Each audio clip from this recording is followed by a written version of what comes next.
Greetings and welcome to TrainSignal. You're watching a lesson under Core Solutions for the Microsoft Exam 70-341, which is focused on Exchange 2013 Core Solutions.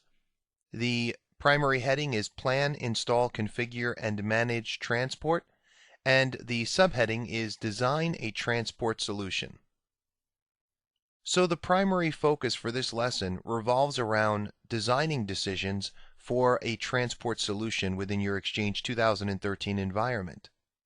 Now, this objective may include, but is not limited to, designing inter-site mail flow, designing inter-org mail flow, planning for domain secure TLS, designing edge transport, designing message hygiene solutions, and designing shared namespace solutions. It's a lot of information to cover all in one lesson. However, keep in mind, the main focus here is on concepts. We're going to be discussing the conceptual side to this so that when it comes to design for deployment of Exchange 2013 in various environment settings, you'll have an understanding in terms of what you can do with Exchange 2013, and more importantly, how things work behind the scenes in Exchange 2013. Okay, so let's get started. The scenario that we're focused on for this discussion is a company called Replace-A-Toy. So they are an emergent toy company that's based in Rhode Island. Now they do make toys, but their main focus is on trying to find lost toys and remaking lost toys if necessary. So let's say you have a child that loses their favorite little puppy dog plush toy and it's 5 years old and you can't find a copy of it on eBay.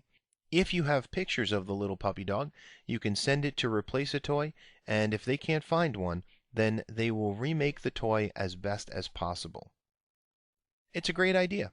Now, the problem they're facing is that they want to transition to Exchange 2013 from Exchange 2010, and they're concerned about mail flow issues. They need to design Exchange to allow for mail flow transport as the company expands to multiple sites and establishes partnerships. Currently, they do have 3 sites, but they're looking to add a 4th and possibly even a 5th site with Exchange deployed within each site. They're currently using 2010 Edge Transport servers to ensure that their perimeter is protected with anti-spam settings that are configured and so forth. So the goal here is to review important transport solution features that are essential when designing and deploying Exchange 2013. Now, some of these transport features are exactly the same with Exchange 2010, and so it's not to say that going with Exchange 2013 is going to change their world all that much. However, being that they are expanding as well, there are certain aspects to Exchange, whether it's 2010 or 2013, that's important for them to know about in order for them to understand the way things will work as they expand and as they establish these partnerships with other companies. Now, here's a view of the Exchange 2013 transport pipeline. We've discussed the Exchange transport pipeline in a previous lesson. The focus here, and the reason for the diagram, is to understand that the transport service handles the routing of messages. Now, there's a component of the transport service that's called the categorizer, and that handles all incoming messages and decides what to do with them. So ultimately, the message has to be categorized, and then the recipient resolution and ultimate destination routing can be worked out from that point. The ultimate destination is called the routing destination, whether it's a database, a connector like a send connector, or a delivery agent connector, or perhaps a foreign connector if it's a non-SMTP message, or perhaps it's a distribution group expansion server, which could be a hub transport server running Exchange 2010, or an Exchange 2013 mailbox server. So there may be quite a number of different routing destinations that the categorizer has to look at and determine where this message is going. But if you just look at the way this is all mapped out here, you can see that the transport service, it doesn't actually communicate directly with the database or databases. That's something that the mailbox transport service handles. Now, that mailbox transport service communicates with the local mailbox database using remote procedure calls, or RPC. But when communicating with other servers, it uses SMTP. So having a little bit of background in terms of how this transport pipeline works and what's going on behind the scenes can be very helpful when it comes to understanding how this works beyond a single site, which would be more of an intra-organizational discussion, which we've had in a previous lesson. Now we need to look at how this would function, how transport functions on a larger scale, let's say between sites that are part of the same Active Directory, and then expanding it even more so between different organizations. Now, typically, when you want to send an email to another organization, you can have a simple send connector that just sends it out to the internet. But there are times when you might have partnerships in play, and during those times you might want to establish more of an inter-organizational connection through send connectors that are very specific. So we'll talk about that in a moment. But let's take a look back at the concept of routing destinations first and see if we can understand a little bit better how Exchange actually moves mail flow between different destinations within an organization. So as was mentioned, there are a variety of different routing destinations that can be considered by the Exchange server, whether it's a database or a connector, or perhaps an expansion server for a distribution group. And all routing destinations have one or more servers, whether it's a hub transport server for Exchange 2010 or a mailbox server for Exchange 2013. And so we mentioned both because you might have a mixed environment, especially as you're transitioning from the 2010 over to the 2013 side. And so you have these different servers that handle delivering messages to that routing destination. Now you might say, well, how do we know which server is handling the actual flow of things here? Well, the type of server, whether it's a hub transport server with 2010 or a mailbox server with 2013, will depend upon the server that's holding the mailbox database. So if the mailbox is on an Exchange 2010 mailbox server, then you would need a hub transport server running Exchange 2010 to deliver that message. And so it's responsible for making that happen. So keep in mind, if you still have Exchange 2010 mailboxes on Exchange 2010 mailbox servers, you cannot get rid of your hub transport servers. Another important thing to note is that if the destination is not a database, we've been focusing on databases here, but let's say it's a connector or it's an expansion server, that delivery group may include a mixture of both, the hub transport servers running 2010 or a mailbox server running 2013. But of course, this only matters if you have a mixed environment. So remember, we started off with a scenario where the company that we're working with is starting with 2010.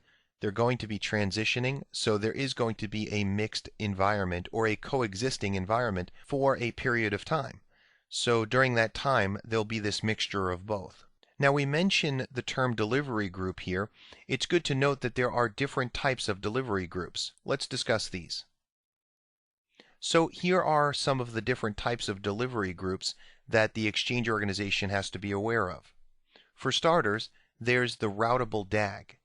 This is a collection of Exchange 2013 mailbox servers that belong to a DAG. So when we look at a DAG is actually a delivery group boundary, which is very similar to a transport boundary that we've discussed in a previous lesson.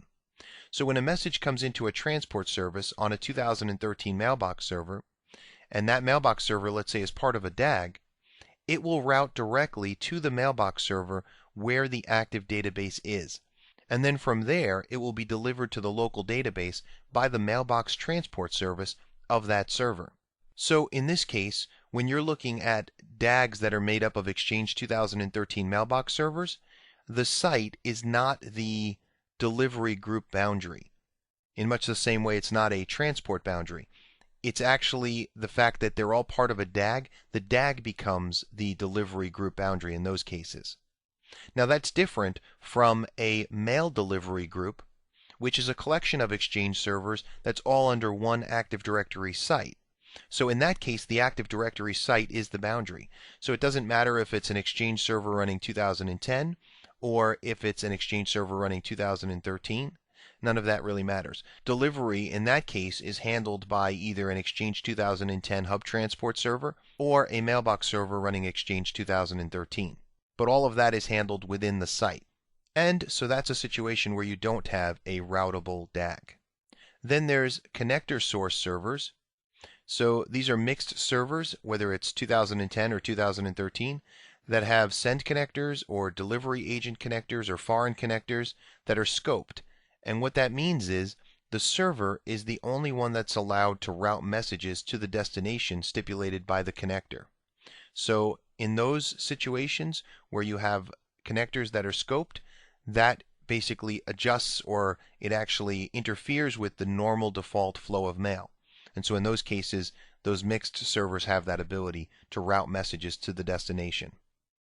Another delivery group type is an Active Directory site itself. Sometimes this is based upon the fact that the Active Directory site is a hub site and it's along the least cost path, although there are other reasons why an Active Directory site might be a delivery group for passing messages through. But in this case, the Active Directory site becomes a delivery group type. And the final delivery group is a server list, which is where a distribution group expansion server has been defined. And so in that case, delivery is automatically routed, perhaps outside of the normal routing of things, it gets routed to that server list. So the first two are more of the default flow of things, where if it's part of a DAG and it's Exchange 2013, the flow of mail will actually work within that DAG. And so the DAG becomes the delivery group boundary. When it comes to the mail delivery group, we're looking at a mixture of server types, whether it's 2010 or 2013, and we're looking at a situation where it's all based upon Active Directory sites. But then the other three, the connector source servers, Active Directory site, which is really when it's a hub site, and server list, this is where something has been configured that actually interferes with the default flow of mail and actually forces things to work a different way. So we have these different types of delivery groups. The big question that you might be thinking is, how are messages routed between delivery groups, which is more of an inter-site delivery of mail, and between organizations, or an inter-organizational delivery of mail? So granted, you have intra-site where you might have all of your servers within one location, and so that makes for an easy discussion in terms of how mail is routed from one place to another, because ultimately they just look for the nearest Exchange server where the mailbox is held, and it can just move the mail to that mailbox server, and then the mailbox transport service can just make sure that it goes in the local database. But what happens when you're dealing with multiple sites in the same Active Directory forest? And what happens when you're dealing with, let's say, two different organizations completely that want to have mail flow between them directly? So that's all part of understanding the way Exchange works in terms of transport. Keep in mind, we can dive so much deeper here. There is plenty of additional information, and you can learn more by looking at the various links at the end of this lesson that connect you back to discussions on routing and mail flow and so forth. All of that is through either TechNet or the Exchange team blog. So for more information on how all of this works, I recommend you certainly take the time to read those articles. Routing a message between sites is based on least cost routing through IP site links. Now keep in mind, this is not different from Exchange 2010. So the way this works is, by default, all Active Directory forests, they start with a single Active Directory site. It's called default first site name, and that's associated with one or more subnets. Now, if you're studying Exchange 2013 on this level, you should already know about the various features of Active Directory. So none of this should be new information for you. So you understand that there's an Active Directory forest, you understand that by default you have this default first site name, and then from there you can create additional sites by establishing additional subnets and then assigning them to the new sites. Then when you establish new servers, those servers get assigned to a site based upon their IP address, so long as the IP address fits within one of the subnets that you've established for the various sites that you've created. Exchange is a site-aware application. That's the official term for what it does. It's site-aware, in that it uses the Active Directory topology for message routing. So when you ask the question, hey, how do messages get routed from one site to another in the Exchange organization? The answer is, it's done through the Active Directory topology by default. And that really makes a lot of sense when you think about the replication of information that has to take place within an Active Directory organization between sites, between various domain controllers. There's obviously something that's already there that establishes some form of connectivity and a logical representation of how that data can be transferred back and forth, as well as, of course, physical connectivity between these Active Directory sites. And so all of that is utilized when you bring things into an Exchange discussion, because Exchange is a site-aware application. So keeping that in mind, let's discuss IP site links. So for those of you who are experts in the field of Active Directory, let's discuss Site Links 101. Basically, site links are logical paths between Active Directory sites. They're not physical, and that's why it's easy to just draw them as lines here. And really, when you look at these arrows, they could just be one-way arrows going to one site and then another arrow coming back. They could be two arrows for each location. That's the way Microsoft would basically draw it out, but it's just as easy to put a two-way arrowhead here. So when we look at this, costs are basically assigned to each of the connections, and it's based on network reliability, speed, and bandwidth availability. The default cost is 100. Site links are transitive. So if Site A communicates with Site B and Site B communicates with C, well, this would create a connection between A and C as well. So the site links are transitive between all of the different sites. Now, by default, Exchange uses site links to determine the least cost path, but not if two sites are directly connected. So if two sites are connected, that's the least cost path. Then Site A, if it's able to directly connect with Site C from a physical perspective, then it's going to just transfer information back and forth with Site C. If it could not communicate directly with Site C and it had to go through another site, well, that's where the least cost path comes into play. And that's where the costs that are associated with site links come into play. So it's important to note that Exchange uses site links only when determining that least cost path. But it will always try to deliver messages directly to the destination, either hub transport server or mailbox server running 2013. So when you look at a situation like this, there would be default costs that have been established, and then depending on the network reliability, the speed, and the bandwidth availability, these costs can be adjusted to really reflect more accurately the best path for Active Directory replication and then correspondingly Exchange routing of email. But what if you wanted to intervene in the process and you wanted to make adjustments in terms of how mail flows within the organization? Now you might think, well, I could just adjust the Active Directory site links myself. But what if you were not responsible for Active Directory? What if your responsibility was Exchange, but let's say there was another team and it was their responsibility to handle the Active Directory side? So you may not have control over the site links that are existing within your organization. That doesn't mean that you have no control over how mail flows within the organization, however. That doesn't mean, however, that you have no control. So let's talk about Exchange-specific costs. Now we're going to talk about Exchange-specific costs. But usually the site links are good enough and the topology is efficient enough for your Exchange routing to just utilize the Active Directory as is. So keep that in mind. You don't want to go micromanaging all of the different costs within your organization if you don't have to. But it's good to know that if you wanted to make a change in terms of how mail flows, you could do that. So if you need to make a change for Exchange, not necessarily the entire Active Directory environment, you can use the set-ad sitelink commandlet to assign Exchange-specific costs. So using that ad sitelink commandlet, you can actually say you want the connection between, let's say, site D and site C to have a different cost than what we currently see. So here we're looking at costs of 30 for site A to B, for site A to C. We're looking at costs of 10 for B to D, D to C, and then B to C. So we look at this and we say, okay, so there's some math that we would have to do in order to figure out what the least cost routing might be in this circumstance. But if we wanted to change the way things are routed, let's say we felt that the connection between D and C was too slow, not appropriate for sending email, not appropriate for mail flow in our case, well, we can actually add some cost to that by adding an exchange cost into the picture. It's also good to note that you can use that set-AD site link to establish a maximum message size on an Active Directory link.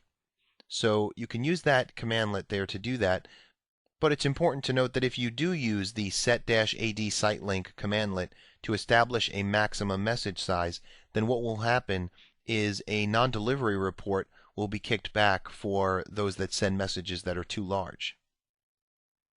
Now, in addition to adjusting the various costs for how you want mail to flow, sometimes you may want to force mail to flow a certain way within your organization.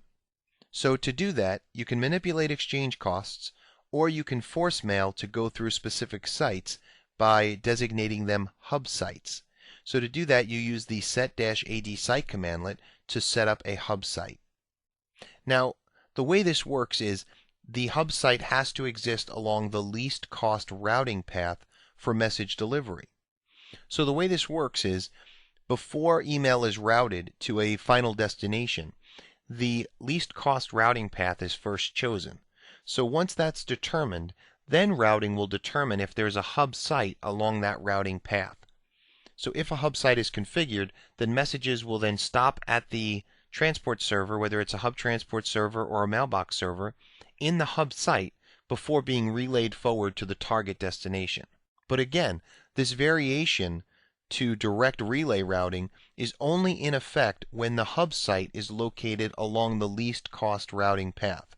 So if you look at this, you can see up at the top that if site B wanted to send a message to site C, and it had to go through either site A or site D, well, in that case, on the left-hand side, the least cost path is actually through site A to start with. So it would use that least cost path. However, if you look at the other example on the right-hand side, in that case, the cost to go through site D is actually the least cost path. So even though site A is designated as a hub site, the mail would not flow through site A because the least cost path actually takes it through site D.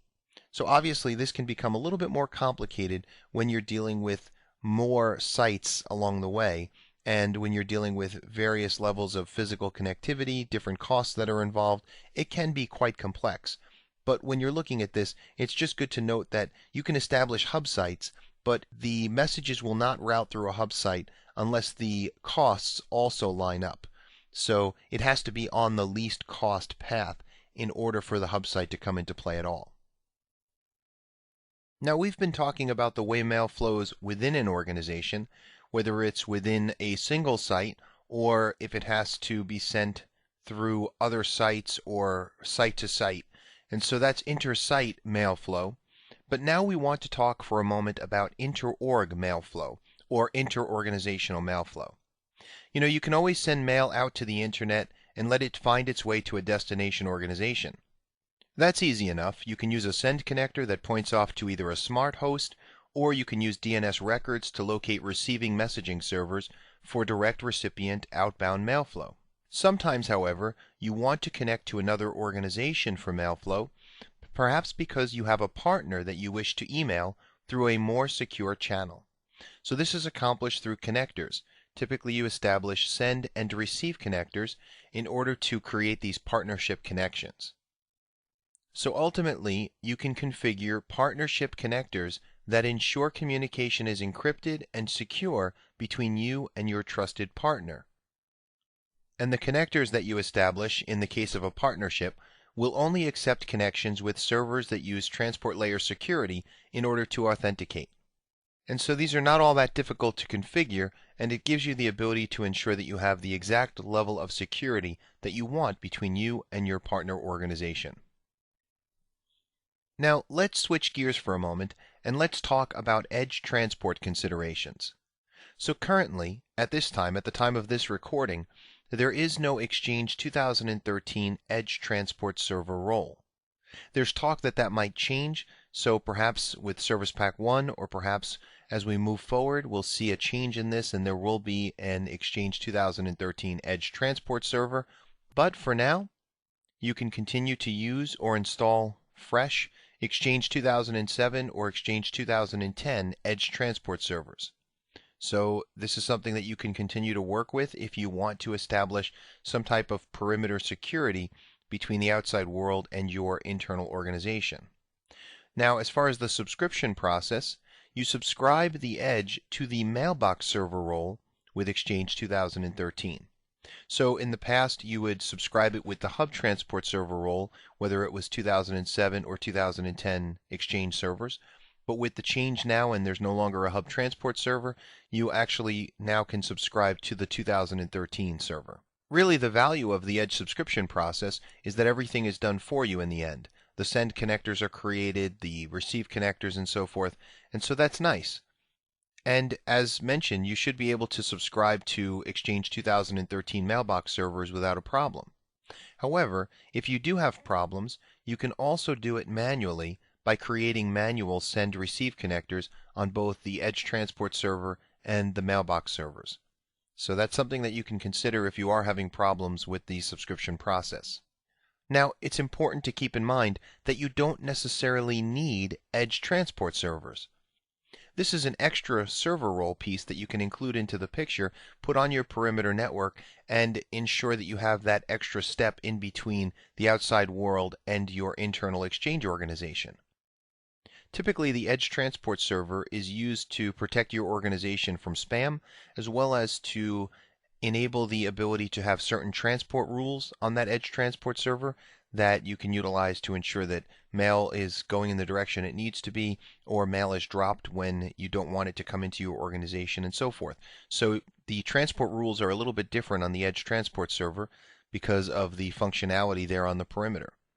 At the same time, you might be using some other type of antivirus solution in your organization. Perhaps you've installed it on the Edge Transport, perhaps you have a separate box for it, perhaps it's some type of forefront threat management gateway solution. So there are a lot of options for that perimeter network. At the same time, you might have a hosted solution. So your mail might be coming into your Exchange organization, but there's a solution that's hosted either by Microsoft or through some other third-party agency that handles things like archiving, anti-spam, antivirus, and so forth, and it's all handled out there in the cloud before that mail comes into your organization. So seriously, there are 100 different ways you can configure your Exchange organization to protect it from spam, to ensure certain elements are there on the perimeter before it comes into your organization. The Edge Transport server is one of those types of elements you might utilize, but you don't necessarily need one. Now, we mentioned anti-spam, and that's something that's built into the Exchange 2007 and 2010 Edge Transport server. But it's good to note that anti-spam is built right into Exchange 2013, and it's part of the message hygiene features of Exchange 2013. So when it comes to thinking about this and putting this as part of your design, it's good to note that the mailbox server role, it has anti-spam agents. They're not enabled by default, but you can enable them in much the same way you enabled them in Exchange 2010 on your Hub Transport server roles. So you would run a PowerShell script to install the agents and get them working. The only thing here that's different is that with Exchange 2010, after you enabled the anti-spam agents, you could then configure the various agents through the GUI console, through the Exchange Management Console. And so a new tab would show up and you'd be able to work with them. The same way when you work on an Edge Transport server, there's a tab for the anti-spam agents. And so in that case, you don't have to enable them. It's by default. And so that's Microsoft's way of saying, hey, we wanted you to use these Edge Transport servers, and that's why even though it's available on the Hub Transport server side, we didn't enable them by default. So fair enough. You can enable them, and the same is true on Exchange 2013. You can enable these on your mailbox servers. However, the difference is with 2013, you do not have a GUI method of configuring the anti-spam agents. So in those cases, you have to use PowerShell commandlets.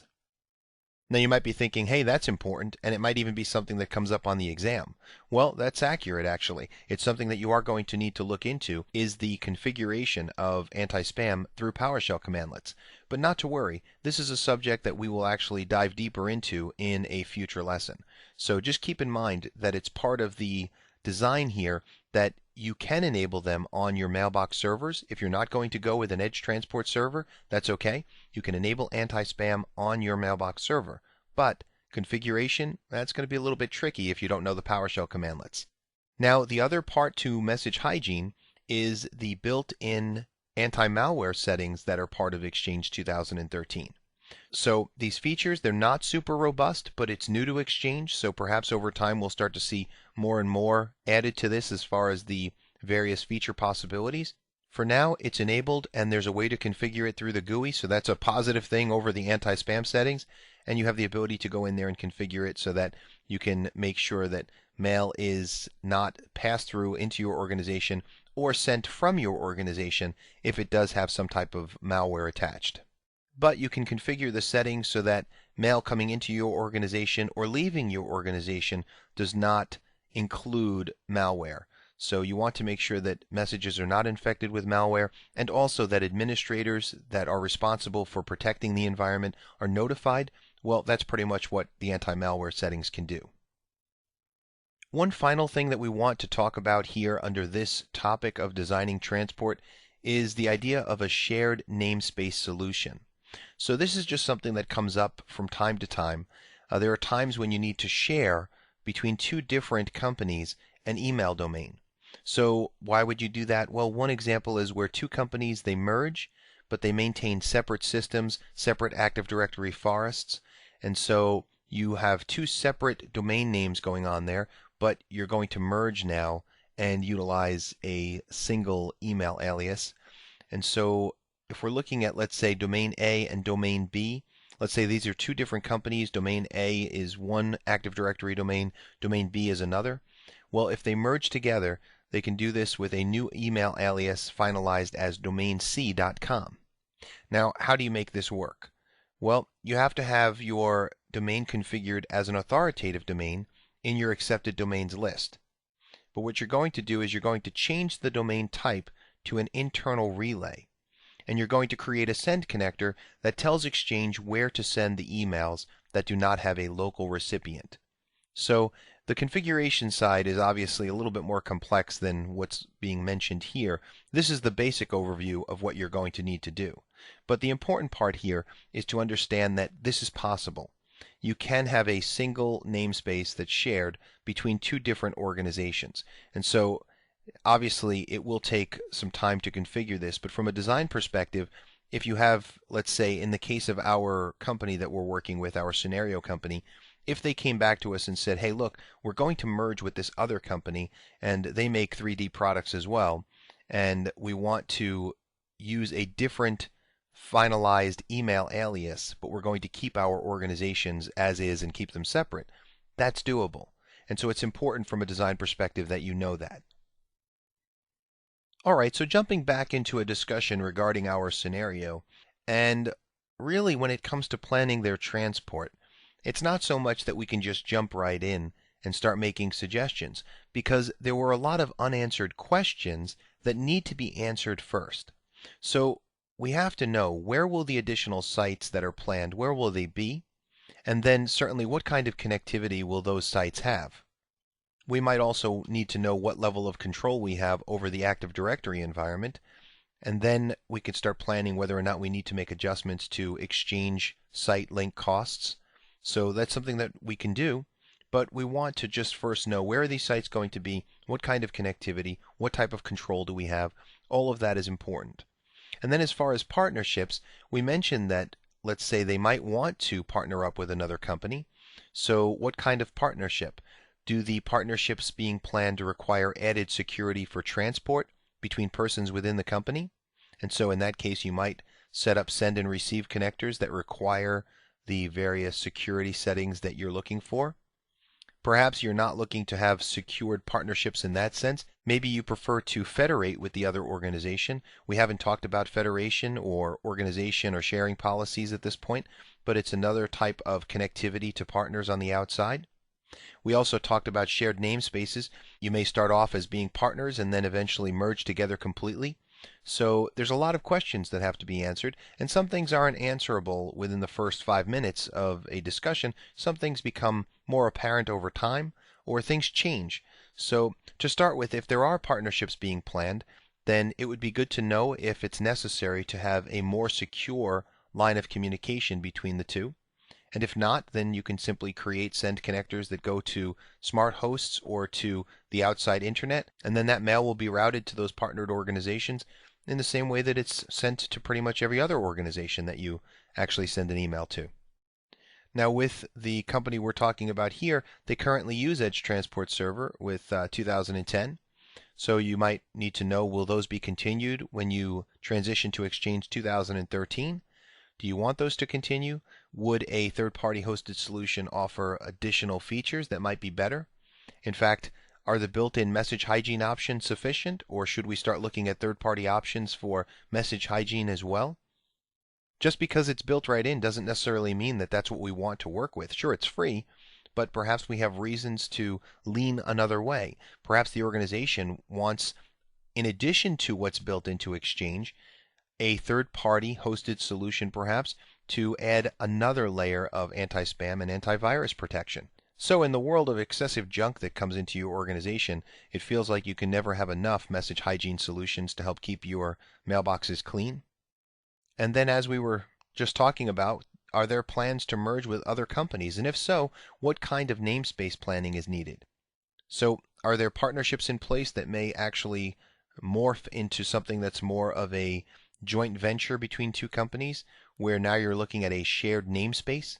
So again, a lot to think about when it comes to planning and designing, but it's good to know that you have options, and obviously through a discussion of all of these different features that are built into Exchange and what Exchange can do, knowing that there are options can help you when it comes to design decisions.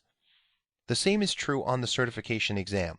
If you're taking the exam and you're presented with different options, if you're not even aware that some of these options are even possible, well, then you'll never be able to meditate on the question, look at the scenario that's being provided, and then, based on the facts, choose an appropriate design decision. So this certification exam requires a lot of knowledge in order to be able to choose wisely based upon what Exchange can and cannot do. Obviously, we want you to be as prepared as possible for not just the certification exam itself, but for really any situation that comes your way in real-life deployments of Exchange 2013. And so much of what we have just discussed, it's a lot of information to take in all at once, and it's really just the tip of the iceberg in terms of the surrounding and supportive material that goes into a discussion like this. And so it's important that you take the time, and we recommend that you find the time to do a little bit more research.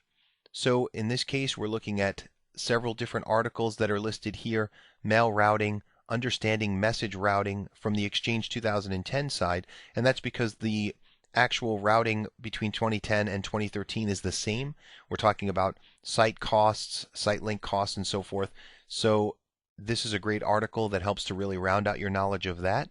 Use an Edge Transport Server in Exchange 2013, and then Exchange 2013 Client Access Server role. That's actually from the Exchange team blog. It's a great overview of all of the different changes to the Client Access Server role, and it helps when it comes to understanding a little bit some of the configuration changes when it comes to putting all of this together.